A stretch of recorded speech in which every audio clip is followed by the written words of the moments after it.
پر ہم شکر گزار ہیں، اور جتنا بھی شکر ادا کرے وہ تھوڑا ہے، اور نفس شکر ہی ایسی چیز ہے کہ اس سے اللہ تعالیٰ نعمت میں اضافہ کرتا ہے۔ ان شکرتم لأزیدنکم، اگر تم شکر کرو گے تو ہم نعمت میں اضافہ کرتے ہی رہیں گے۔ اس لیے اس پر ہم اللہ تعالیٰ کا شکر ادا کرتے رہیں اور مزید اس کی توفیق ہو، اس کے اسباب تلاش کرتے رہیں، اللہ تعالیٰ مزید اس کا موقع ہمیں عطا فرمائے۔ دنیاوی منافع کے خاطر آدمی کی ہر وقت یہی تمنا ہوتی ہے، یہی طلب ہوتی ہے کہ اور زیادہ کا اس کو موقع ملے، آدمی بیماری میں بھی، بڑھاپے میں بھی، زندگی کے آخری سانس تک اس نفع کی شکل کے ساتھ لگا رہتا ہے، چاہے دکان تجارت ہو، زمین جاگیر ہو، حکومت ریاست ہو، جس سے اس کو نفع کی امید ہے، تو آدمی مزید اپنی جان، مال، جذبات، صلاحیتوں کو اس پر لگاتا ہے اور اپنی پوری طاقت اس پر جھونک دیتا ہے، اور اس کے اچھے نتائج کا وہ منتظر ہوتا ہے کہ مزید اس سے اچھے نتیجے ملتے رہے۔ تو ہمیں ایسا مبارک میدان ملا ہے جہاں پر انبیاء علیہ الصلوۃ والسلام نے اپنی جان، مال، اپنی توانائیوں کو لگایا ہے، اور حضرات صحابہ اکرام رضوان اللہ تعالی علیہم اجمعین نے اپنی جان، مال کو، اپنی صلاحیتوں کو لگایا، اور ہر زمانے میں اللہ کے نیک بندوں نے، علماء نے، فقہاء نے، صلحاء نے اپنی جان، مال، اپنی توانائیوں کو دین کے خاطر لگایا، اور آخر تک وہ لگاتے ہی رہے اس حال میں کہ وہ دنیا سے چلے گئے۔ اس مبارک محنت کا ہدف بھی وہی ہے کہ ہر مسلمان، مرد بھی اور عورتیں بھی، اپنا دین سیکھنے کے خاطر اس محنت میں لگے۔ اس لیے بہت سے لوگوں نے اس کو چلتے پھرتے مدرسے سے تعبیر کیا کہ چلتا پھرتا مدرسہ ہے، اور حقیقت بھی ہے۔ لاکھوں لوگ ایسے ملیں گے جنہوں نے چلتے پھرتے کلمہ سیکھا، نماز سیکھی، اور بنیادی ضروری دین کی باتیں انہوں نے راہ خدا میں نکل کر سیکھی، پھر اپنی دین کی جو مزید طلب تھی ان کے اندر، وہ انہوں نے مختلف راستوں سے اپنا علم حاصل کیا۔ تو بنیادی طور پر دین کا شوق پیدا کرنا اور ضروری دین کی بنیادی چیزوں کا سیکھنا، سکھانا، جو ہمارے خروج کے زمانے کے اعمال میں سے، بنیادی اعمال میں سے، کہ جو ضروری بنیادی چیزیں، کلمہ صحیح کرنا، نماز صحیح کرنا، نماز کے فرائض ہیں، اس کی سنتیں ہیں، کھانے سونے کا صحیح طریقہ ہے، ملنے جلنے کا صحیح طریقہ ہے، رہنے سہنے کا جو طریقہ ہے، جس کی عملی مشق ہے خروج میں، اور وہی پہلا مقصد ہے کہ ہر نکلنے والا مرد ہو یا عورت ہے، وہ اپنی ذات سے اپنے دین پر چلنا سیکھے، اور پوری امت دین پر چلنے والی بنے، اس کے لیے محنت۔ ایک رخ مردوں کا ہے کہ اس میں خروج زیادہ ہے، 4 مہینے ہیں، چلے ہیں، ہر مہینے 3 دن ہیں، روزانہ ان کو ملاقاتوں میں جانا ہے، ہر ہفتے ان کو پہلا گشت کرنا ہے، دوسرا گشت ہے، تو اس میں یہ گھر سے نکلنا ہی نکلنا ہے، اور چلنا پھرنا ہے، اپنے محلوں میں، گلیوں میں، دیہاتوں میں جانا ہے۔ اور دین جو ہے جیسے مردوں پر ہیں ایسے عورتوں پر بھی ہے، لیکن عورتوں کے لیے اصلاً جو ہے وہ قرار ہے، عورتوں کے لیے جو ہے اصل ہے وہ قرار ہے۔ قرن فی بیوتکن ولا تبرجن تبرج الجاہلیۃ الاولی، عورتوں سے کہا کہ اپنے گھروں میں قرار پکڑی رہے، اور جیسے دور جاہلیت میں نکلا کرتی تھی، یعنی کوئی قواعد شرائط ہی نہیں تھے نکلنے کے، نہ پردہ تھا، نہ حیا ہے، کچھ بھی نہیں، اپنی مرضی سے وہ اپنے محلے میں ہے، اپنے بازار میں ہے، کہیں بھی چلی جاتی تھی۔ تو اس طرح نہ نکلا کرے، اب تمہارے نکلنے کے کچھ شرطیں ہیں، ان شرطوں کے ساتھ وہ نکلے گی، اپنے گھر سے بھی، تو وہ جیسے جیسے پھر دین آتا گیا، عورتوں میں وہ سمجھ بڑھی، اور جب تک پردے کی آیتیں نازل ہو گئی تو پردہ کی آیتیں نازل ہونے کے بعد اب عورتیں جو ہیں، چونکہ وہ قرن اول ہیں، حضور صلی اللہ علیہ وسلم کا دور ہے، جن عورتوں نے اسلام قبول کیا تھا، اپنے دین کے خاطر، ایمان کے خاطر بڑی مشقتیں برداشت کی تھی، جس کا تذکرہ حضرت شیخ نے کچھ اپنے رسالے میں حکایت صحابہ میں چند واقعات نمونے کے طور پر پیش کیے ہیں، باقی ان کی قربانیوں کے واقعات سیرت اور تاریخ کی کتابوں میں ہیں۔ تو ان عورتوں پر وہ آیتیں اس وقت نازل ہو رہی ہیں۔ سید عائشہ فرما رہے کہ رات میں آیتیں نازل ہوئی، صبح کوئی عورت بے پردہ نہیں، دین پر چلنے کا ایسا مزاج بنا تھا، ایسا ذوق تھا، ایسی طلب، تو صبح ہوتے ہوتے پردہ پورے مدینے میں پھیل گیا، اور عورتیں صبح کو جب نکلے اپنے گھروں سے تو وہ باپردہ نہیں، اور دین کی اچھی سچی طلب تھی، نماز میں اعمال میں کوتاہی نہیں تھی، بلکہ وہ دین سیکھنے کی تعلیم تھی تو روزانہ اپنے مردوں سے اپنا دین لیتی تھی، مردوں میں بھی فکر تھی تو وہ ان کو دین دیتے تھے، اور یہ ذمہ داری اصلاً گھر کے مردوں کی ہے۔ قوا انفسکم واہلیکم نارا، ایمان والوں سے کہا کہ اپنے آپ کو، اپنے گھر والوں کو جہنم کے عذاب سے بچاؤ۔ حضرت علی رضی اللہ تعالیٰ عنہ فرماتے ہیں، یعنی اس کا کیا مطلب جہنم کے عذاب سے بچانے؟ اس کا مطلب یہ ہے کہ ان کو دین سکھاؤ۔ یہ اصلاً ذمہ داری گھر کے مردوں کی ہے کہ اپنی بیوی کو بھی اور بچوں کو بھی دین سکھاؤ، ان کو توحید سکھاویں، رسالت کا علم دیں، عقائد کا بنیادی علم سکھاویں، عبادات کا علم سکھاویں، معاملات و معاشرت کا، اور پوری زندگی سے متعلق جو مسائل ہیں وہ گھر کے مردوں کے ذمے ہیں کہ اپنے عورتوں اور بچوں کو سکھاوے۔ جیسے ان کے نفقے سے متعلق جو ضروریات ہیں شریعت نے پابند کیا مردوں کو اور واجب قرار دیا ہے، بیوی بچوں کا نفقہ جو ہے گھر کے مردوں کے ذمے واجب، اور نفقے کی جو ضروریات ہیں، جو خود کھاتا ہے روٹی سالن چاول دال جو کھاتا ان کو بھی کھلائے، جیسا کپڑا وہ خود پہن رہا ہے اس حیثیت کا کپڑا ان کو بھی پہناوے، جس گھر میں وہ رہ رہے ہیں ایسی ہی گھر میں ان کو رکھیں، وہ ان کا واجب حق ہے۔ تو ہر آدمی اس کی کوشش کرتا ہے، بلکہ اس میں اس حق سے زائد آدمی کوشش کر لیتا ہے، اس سے زیادہ آدمی خود کم کھاتا ہے، بچوں کو زیادہ کھلاتا ہے، خود کم پہنتا ہے، سستا پہن لیتا ہے، بچوں کو مہنگا پہنا لیتا ہے، خود کم مال استعمال کرتا ہے، بیوی بچوں پر زیادہ خرچ کر دیتا ہے۔ تو یہ دنیاوی ضروریات سے متعلق اللہ کا حکم ہے، جس کا ایک عمومی ماحول ہے، رواج ہے، ہر گھر میں،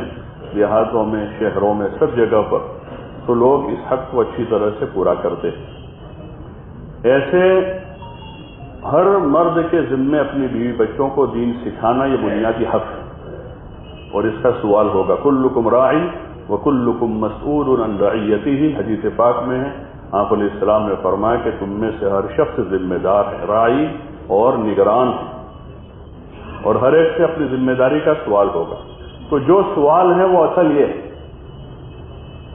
اللہ نے جتنی ذمہ داری دی ہے اتنا وہ سوال کرے گا، اتنا پوچھے گا۔ صرف نماز روزے کی ذمہ داری دی ہے تو اس کا سوال ہوگا، حدیث میں آتا ہے سب سے پہلا حساب نماز کا ہوگا۔ ایسے اوروں سے متعلق جو ہماری بنیادی ذمہ داری ہے وہ اپنے بیوی بچوں کی، جس کا ہم سے سوال ہوگا، کتنا ان کو دین سکھایا، اس کے لیے کتنی کوشش کی، اور پھر ان کو دین سیکھنے کا طریقہ سمجھایا، اور آپ علیہ الصلوۃ والسلام نے عملاً بتایا کہ ان کو دین سیکھنے سکھانے کا کیا طریقہ ہے۔ آپ صلی اللہ علیہ وسلم نے ازواج مطہرات کو دین دیا، حالانکہ آپ بہت مصروف مشغول تھے، لیکن ازواج مطہرات کو آپ نے پورا سکھایا، اور آپ نے آپ سے متعلق جو گھر کے افراد تھے ان کو سکھایا، اپنے نواسوں کی آپ نے تربیت فرمائی، اور آپ کے قرب و جوار جو لوگ رہے ان تک آپ نے بات پہنچائی، صرف پہنچائی نہیں، ان کو عملاً کر کے بتایا اور سکھایا، اور اس میں کہیں بھی زیادہ مار دھاڑ کا کوئی تذکرہ نہیں، آپ کے اس سیکھنے سکھانے میں گالی گلوچ کا کوئی تذکرہ نہیں، بلکہ عائشہ رضی اللہ عنہ فرما رہی ہے کان ضحاکا بسامہ، کہ آپ صلی اللہ علیہ وسلم ہمیشہ خوش و خرم مسکراتے ہوئے ہوتے تھے۔ وہ ایک صحابی فرماتے ہیں کان متواصل الاحزان دائم الفکرت، کہ آپ کو ہم نے جب بھی دیکھا تو ایسے یعنی فکروں میں دیکھا کہ آپ ہمیشہ متفکر ہوتے تھے۔ اور عائشہ رضی اللہ عنہ فرما رہے ہیں کان ضحاکا بساما، علماء نے لکھا کہ آپ جب گھر کے ماحول میں جاتے تھے تو اپنے گھر والوں کے ساتھ جو ہے ہنستے کھیلتے رہتے تھے، اور باہر کے ماحول میں ہوتے تھے تو دین کی اور رسالت کی اتنی بڑی ذمہ داری آپ پر تھی تو اس کی فکروں میں مشغول رہتے تھے۔ یہ دو کیفیتیں ہوئی۔ تو گھر کے ماحول میں آپ نے جو دین دیا اپنے گھر والوں کو محبت سے دیا ہے، حسن اخلاق سے دیا ہے، اور ان کی خدمت کر کے دیا ہے۔ حضرت عائشہ رضی اللہ عنہ فرما رہے کہ آپ ہمارے گھر میں جھاڑو لگا دیتے تھے، آٹا گوندھ دیتے تھے، بکریوں کا دودھ نکال لیا کرتے تھے، اور گھر میں جو مہمان آتے تھے ان کی خدمت آپ صلی اللہ علیہ وسلم خود اپنے ہاتھوں سے کرتے تھے، مہمانوں کی خدمت۔ تو آپ نے خدمت کے راستے سے، اخلاق کے راستے سے اپنے گھر میں دین دیا ہے۔ یہ طریقہ ہے آپ کی تعلیم و تربیت۔ جن بچوں کی بھی آپ نے تربیت فرمائی ہے وہ کہتے ہیں کہ میں نے اتنے سال خدمت کی آپ نے کبھی مجھے کیوں نہیں کہا۔ ایک موقع پر کسی چیز کو لینے کے لیے بازار بھیجا، مجھے دیر ہو گئی، تو آپ تلاش کرتے کرتے کرتے کرتے پہنچ گئے میں جہاں تھا، کچھ بچے کھیل رہے تھے تو میں تماشائی بن کر وہاں دیکھ رہا تھا۔ آپ صلی اللہ علیہ وسلم پیچھے سے آیا اور اس طرح پیچھے سے میرے دونوں کانوں پر ہاتھ رکھ دیا، جیسے بچے کھیلتے وہ پوچھ رہے ہیں کہ کون ہوں میں۔ یعنی یہاں انہوں نے کام میں تاخیر کی ہے تو اس پر کوئی ڈانٹ ڈپٹ نہیں۔ تو اصل بنیادی چیز یہ ہے اپنے گھر پر محنت کا جو طریقہ ہے کہ اپنے بیوی بچوں کو دین سکھایا جائے محبت کے ساتھ، مسکراتے ہوئے، حسن اخلاق سے اور اچھی ان کی خدمت کے ساتھ۔ تو یہ ایسا مؤثر طریقہ ہے، جیسے ہم جماعتوں میں دیکھتے کہ نئے نئے لوگ ہوتے ہیں کتنے آوارہ گردی کیے ہوئے ہوتے ہیں، لیکن ذمہ دار طرح مسکراتے ہنستے کھیلتے ان کے ساتھ وقت گزار لیتے ہیں تو وہ باقاعدہ بیعت تو نہیں کرتے لیکن مرید ہو جاتے ہیں، اور زندگی بھر وہ یاد کرتے ہیں ہمارے امیر صاحب ہم تو جاہل تھے، انہوں نے کلمہ پڑھنا سکھایا، ہم نماز نہیں پڑھتے تھے، انہوں نے ہم کو نماز کی ترغیب کی، ہم تو ایسے ہی تھے، ان کے ساتھ جا کر ہم تہجد گزار بن گئے۔ تو جن کے ذریعے سے دین ملتا ہے ان کی محبت دلوں میں بیٹھ جاتی ہے۔ یہ بہت مؤثر طریقہ ہے۔ آپ صلی اللہ علیہ وسلم کی محبت جو صحابہ کے دلوں میں بیٹھی ہیں تو آپ کے ذریعے سے ان کو دین ملا، ایمان ملا۔ تو گھر کی محنت میں بنیادی محنت ہماری یہی ہے کہ ہمارے گھر کا ماحول سازگار ہو، اس میں نمازوں کی پابندی ہے، صبح شام اللہ کا ذکر ہے، مسنون اذکار کا اہتمام ہے، ہر کام میں حضور پاک صلی اللہ علیہ وسلم کی سنت کا اتباع ہے۔ ہر کام میں جو بھی کام ہو رہا ہے گھر میں وہ آپ کے طریقے پر، اٹھنا بیٹھنا، سونا جاگنا، کھانا پینا، لباس، اور ایسے ہی پھر آگے آ کر معاشرتی امور آئیں گے۔ پہلے مولانا یوسف صاحب رحمۃ اللہ علیہ کا قول بارہا سنتے، جب محنت چلے گی تو سب سے پہلے عقائد اور عبادات کا دین صحیح ہوگا، عبادت میں دین آئے، معاشرت میں پھر دھیرے دھیرے دین آئے، لیکن وہ ہماری نیت میں ہوگا اور ہماری محنت میں ہوگا تو آئے گا۔ ورنہ بہت سے گھرانے ہیں جہاں عبادات میں تو دین آیا اور اچھا دین ہے کہ فرض کے ساتھ وہاں نفل روزوں کا ماحول ہے، گھر میں تسبیحات ہیں، تلاوت ہیں، معمولات ہیں، اور بچوں کو پڑھانے کا بھی ذوق پیدا ہوا، بچوں کو حافظ بنا لیا، لیکن معاشرت میں دین نہیں۔ اور حدیث پاک میں ہے انما لکل امرئ ما نوى، آدمی کو ملے گا وہ جو نیت میں ہوگا۔ اگر ہماری نیت میں اتنا ہے کہ ان کی نماز روزہ ٹھیک ہو جائے تو نماز روزہ ٹھیک ہو جائے گی، اور جیسے ہماری محنت کا مقصد ہے احیاء جمیع ما جاء بہ النبی صلی اللہ علیہ وسلم، کہ جو کچھ حضور پاک صلی اللہ علیہ وسلم لے کر آئے ہیں ان سب چیزوں کو زندہ کرنا مطلوب ہے۔ تو آپ ایک معاشرت لے کر آئے، دنیا میں جو رائج معاشرت ہے اس وقت ہی آئی، جو بھی ہے ہر زمانے میں رہے گی، اس کے مقابلے میں آپ کی ایک پاکیزہ معاشرت، ایک پاک صاف معاشرہ ہے جس کی بنیاد حیا اور سادگی پر ہے، جس کی بنیادوں میں حیا ہے اور سادگی۔ یہ جو فضائل کی تعلیم ہے وہ اس لیے ہے، اور اس میں حکایت صحابہ میں ان کی عبادتیں اور ان کی دعوت، ان کے مجاہدے، ان کی قربانیاں، ان کا ایثار، ان کا احسان، اور ان کا علمی ذوق ولولہ، اور ان کے راہ خدا میں جان و مالی قربانیاں، ان ساری چیزوں کو اندر ایک مختصر سے رسالے میں جمع کیا ہے تو جتنا گھر کے ماحول میں اس کو پڑھا سنا جائے گا تو گھر کے مردوں عورتوں بچوں کا اس کا ذہن بنے گا کہ وہ اچھے سچے دیندار بنے، جو محنت کا اصل مقصود ہے کہ دین کی سچی طلب پیدا ہو، اور پھر اس طلب کے بقدر دھیرے دھیرے دین پر عملاً دین پر چلنے کی مشق ہو۔ تو گھر کے بچوں عورتوں کے دل و دماغ میں یہ بات پیوست ہوگی اور ان کے ذہنوں میں بات اندر اترے گی، حضور والی زندگی اور صحابہ والی زندگی کوئی مشکل کام نہیں ہے، سب سے آسان زندگی وہ ہے۔ اس وقت بہت سے لوگ کہتے ہیں کہ وہ 1500 سال پرانی زندگی ہیں، اب حالات بدلے ہوئے ہیں اور اب کے جذبات الگ ہیں اور چاہتیں مختلف ہیں۔ ایسا نہیں، اللہ تعالیٰ نے ایسا دین اتارا ہے جو قیامت تک لوگوں کے لیے مناسب ہے، اور آپ علیہ السلام کا طریقہ ایسا ہے جو قیامت تک آنے والوں کے لیے۔ اس لیے جہاں دین کی محنت کی صحیح شکل وجود میں آئی، مستورات میں محنت کی صحیح شکل وجود میں آئی، تو وہاں آج اس دور میں بھی وہی سادگی اور وہی سنتوں کے اہتمام کے بعض علاقوں میں اور بعض گھرانوں میں نظارے نظر آتے ہیں کہ ان کے پاس اسباب دنیا ہیں اور ان کے پاس دنیا کے بہت سارا ساز و سامان ہے، لیکن زندگیوں میں سادگی ہے، اور ان کے پرو جوار کے ماحول میں بے حیائی ہے، لیکن ان کے گھرانوں میں حیا ہے۔ بلکہ جہاں پہلے پردے کا کوئی تصور ہی نہیں تھا، وہاں پردہ زندہ ہو رہا ہے۔ اس لیے بنیادی جو عمل ہے مستورات کے کام کا، وہ گھر کی تعلیم، کہ گھروں میں تعلیم کا مضبوط نظام ہو۔ صرف وظیفے کے طور پر ایک دو صفحے پڑھ لینے کا نام تعلیم نہیں ہے۔ وہ تو ٹھیک ہے، کوئی نیا آدمی شروع کر رہا ہے تو اس نے پڑھتے شروع کیا اسے،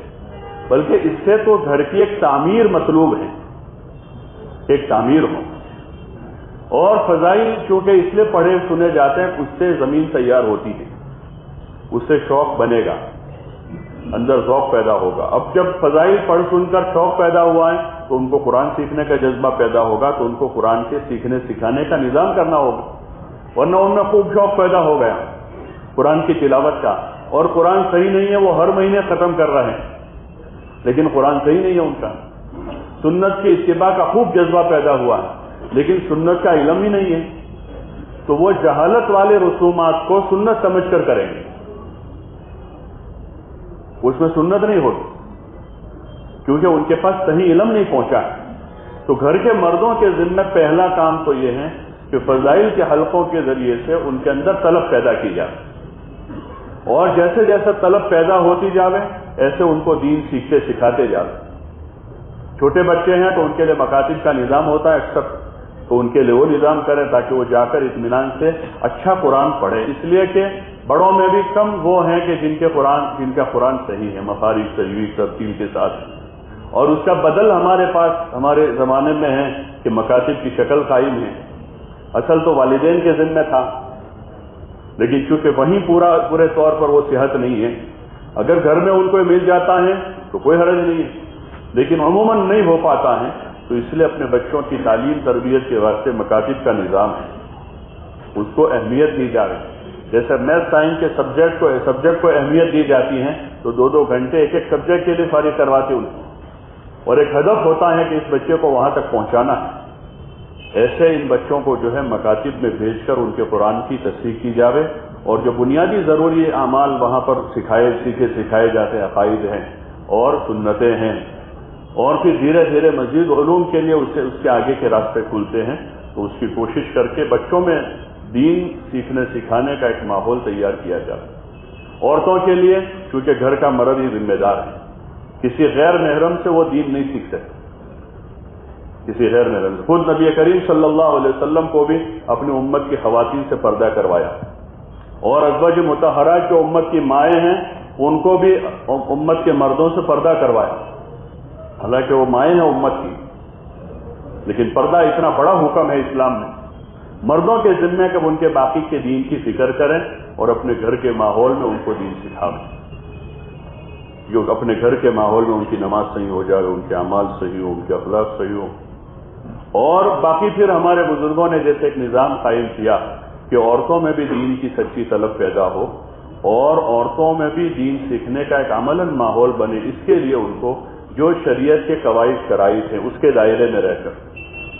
ان کو شوہر کے ساتھ یا محرم کے ساتھ قرب و جوار میں جو ہے ایک ماحول قائم کرنے کے لیے ان کو اپنے گھر سے لے کر قرب و جوار میں 3-3 دن کی جماعتیں بنا کر نکلیں پورے شرعی پردے کے ساتھ، اور جو شریعت کے جو اصول ہیں اس کی پابندی کے ساتھ ایسے گھروں میں ان کا قیام کروایا جائے جہاں اور کسی مرد کا قیام نہ ہو، اور مستورات کے ساتھ جو جماعت ہے وہ مردوں کی پوری نگرانی کے ساتھ ہو، اس میں ایک ذمہ دار ہوگا، اس ذمہ دار کی پوری نگرانی کے ساتھ جماعت کام کرے گی، اور عورتیں کوئی گشت نہیں کرے گی، وہ تو اپنے گھر سے یہاں سے شرعی پردے کے ساتھ نکل کر وہاں جا کر جس گھر میں قیام ہے وہیں جا کر ٹھہر جائے گی، اور وہاں اندر ہی اندر یہ عورتیں آپس میں دین کے سیکھنے سکھانے کا انتظام کرے گی، جن کو جو آ رہا ہے دوسری بہنوں کو سکھائے گی، جن کو نہیں آ رہا ہے جن کو آتا ہے ان سے سیکھے گی، اور وہاں کی مقامی اسی محلے کی عورتوں کو ان کے پاس جمع کر لیں گے، اور محدود وقت کے لیے ان کو جمع کریں گے، شام ہونے سے پہلے پہلے وہ اپنے گھر چلی جائے گی۔ تو شریعت کے جو اصول آداب ہیں ان اصول آداب کی روشنی میں جو ہے اس طرح سے ان کو خروج کرواؤں تاکہ ان کے اندر طلب پیدا ہو، اور جیسے پردے کی ایک عملی مشق ہوگی، نماز کی عملی مشق کریں گے، وضو کی عملی مشق کریں گے، تو دین کی جو بنیادی ضروری باتیں ہیں ان کی وہ عملی مشق کریں اور خود ایک ماحول میں آوے، اور جہاں جاوے وہاں دین کے سیکھنے سکھانے کا جو اصل بنیاد ہے اس محنت سے کہ ہر مسلمان مرد و عورت جو ہیں خود سے دین سیکھیں، جو سکھائیں دوسروں کو سکھائیں، خود اپنے اندر دین کی طلب پیدا کریں اور دوسروں میں طلب پیدا ہو اس کی محنت کریں۔ تو اس طرح سے ان کا شوہر کے ساتھ یا قریبی محرم کے ساتھ وہ اتنا خروج کریں، اور جب ان کا 2-3 بار سہ روزہ لگا ہے تو اب ان کو جو ہے اپنے شوہر کے ساتھ وہ عشرہ لگائیں، تو اس کے بعد اب جو اس کے قواعد شرائط ہیں ان قواعد شرائط کے ساتھ اپنے شوہر کے ساتھ وہ خروج کریں۔ خروج ان کا مقصود نہیں ہے اور نہ ہمارا خروج مقصود ہے، خروج جو ہے وہ دین سیکھنے سکھانے کے خاطر ہے، دین سیکھنے سکھانے کے خاطر، دین کی سچی طلب پیدا ہو اس کے خاطر ہے۔ تو اس کے لیے یہ بات ہمارے ذہن میں رہے کہ ہماری اصل بنیاد یہ ہے، پوری محنت سے جو ہے دین مطلوب ہے کہ ہمارا بھی ایمان اعمال میں اور ہمارے دین میں ترقی ہو، اسی طرح مستورات میں بھی اس کا شوق پیدا ہو، اور ان کا جو اصل ہے قیام گھر کا وہ اس قیام کی پابند بنے اس خروج کے ذریعے سے، تو ان کے اندر طلب پیدا ہوئی ہے، اب ایمانی ذوق پیدا ہوا ہے، عبادت کا شوق پیدا ہوا ہے، اللہ کی یاد میں بیٹھنے کا ان کے اندر ایک دھن پیدا ہوئی ہے، اپنا دین سیکھتے ہوئے اپنے بچوں کو، اپنے گھر کے خاندان کے لوگوں کو دین سکھانے کا جذبہ پیدا ہوا ہے۔ اس جذبے کو پیدا کرنا مطلوب ہے، اس لیے ان کا زیادہ خروج مطلوب نہیں ہے۔ مردوں میں تو پھر بھی کوئی 4-4 مہینے لگاویں، چلے لگاویں، بار بار جاویں، تو عورتوں کو گاہے گاہے لے کر نکلے، بہت زیادہ نہیں،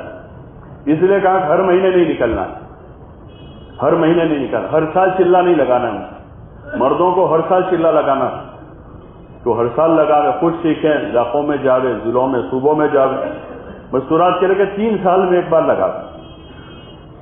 اور اپنے محرم اپنے شوہر کے ساتھ لگاوے۔ عشرے چلے میں شوہر کے ساتھ جانے کی شرط ہے کہ شوہر ان کے ساتھ، اور مزید جو بھی اس کے قواعد شرائط ہے تو ان اصول و آداب کی رعایت کے ساتھ کام کرنا ہے۔ حضرت مولانا عمر صاحب رحمۃ اللہ علیہ فرماتے تھے کہ مستورات کا کام نازک ہے، مستورات کا کام نازک ہے، اس لیے کہ اس کا اپنے گھر سے نکلنا فتنے سے خالی نہیں ہے۔ حدیث میں آتا ہے جب وہ اپنے گھر سے نکلتے شیطان اس کے ساتھ ہو جاتا ہے، اس لیے یہ اس کے لیے کڑے شرائط رکھے ہیں کہ شوہر کے ساتھ ہی وہ خروج کرے، چاہے 3 دن میں مسافت شریف ہی نہیں ہوتی، 3 دن میں تو 10 دن اور 15 20 25 30 کلومیٹر جا رہے ہیں، 40 کلومیٹر، لیکن پھر بھی ہے کہ وہ شوہر کے ساتھ نکلے، نازک ہیں۔ مولانا فرماتے تھے لیکن اس کو اتنا نازک نہ بنا دے کہ اس کو چھوئے بھی نہیں، کہ بہت نازک ہیں، بہت نازک ہیں، بہت نازک ہیں، اتنا نازک نہ بنا دے کہ اس کو چھو بھی نہیں رہے، یعنی کام کرنا ہے،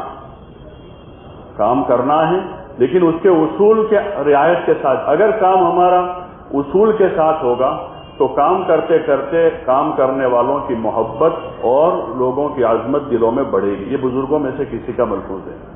کہ اگر کام جو ہے اصول کے ساتھ ہوگا تو کام کرنے والوں کی محبت لوگوں کے دلوں میں بڑھے گی، اور اگر کام میں بے اصولیاں ہوگی تو کام کرنے والوں کی محبت لوگوں کے دل میں نہیں بڑھے گی۔ یہ پیمانہ ہے ہمارا، اس لیے ہم اس کو اس کے پورے اصول کے ساتھ کریں، بے اصولی نہیں کریں. اور مستورات کا جو ایک عمل ہے جو بہت ہی آسان ہے، وہ محلے کی ہفتہ واری تعلیم ہے. محلے کی ہفتہ واری جو تعلیم ہے وہ آسان عمل ہے کہ اپنے گھر میں روزانہ وہ تعلیم کرتے ہو. بہن اس نے کچھ تہ روزے لگائے ہیں، تھوڑی بہت سوجھ بوجھ پیدا ہوئی ہے، کتاب اچھی طرح سے پڑھ لیتی ہیں، اور دو باتیں سمجھنے سمجھانے کے طور پر صفات کا مذاکرہ کر لیتی ہیں. ایسی خواتین کچھ تیار ہو گئی اپنے محلے میں، بستی میں، تو جن مسجدوں میں، جن جگہوں پر مسجد وار جماعتیں بنی ہوئی ہیں، تو یہ مستورات کا پورا کام مسجد وار جماعت کی نگرانی میں ہوگا. یہ بنیادی شرط ہے کہ مستورات کا جو کام ہے مسجد وار جماعت کی نگرانی میں ہوگا. اس لیے جن مسجدوں میں اب مسجد وار جماعتیں بنی ہوئی ہیں، وہ مسجد وار جماعتیں اپنی نگرانی میں اپنے محلے میں مستورات کے تعلیم کے حلقے شروع کراویں کہ جس میں ہفتے میں ایک دن 1 گھنٹے کے لیے اس محلے کی عورتوں کو کسی ایک گھر میں جمع کریں. اسی محلے کی عورتوں کہ کسی ایک گھر مکان میں جمع کر لیں، اور وہ بھی وہی شرط ہے کہ غروب سے پہلے پہلے اپنے گھر واپس چلی جائے گی، اور 1 گھنٹے کے لیے. بعض جگہ 10 سے 12 میں، 11 میں کر لیتے ہیں، کہیں 2 سے 3 کر لیتے ہیں، کہیں سے 12 سے 1 بجے میں کر لیتے ہیں. جیسے اپنی سہولت ہے ان کے جڑنے کی، اس حساب سے 1 گھنٹے کے لیے ان کو جمع کریں، اور مسجد وار جماعت مشورے سے مکان طے کریں کہ کس مکان میں ان کو جمع کرنا ہے. اب مکان کے لیے محلے کا ایسا مکان کہ جس میں دینی ماحول ہو، ایسی سری بے دینی نہ ہو اس گھر میں کہ جس گھر میں آ کر عورتیں غلط اثر لے کر جائے گی.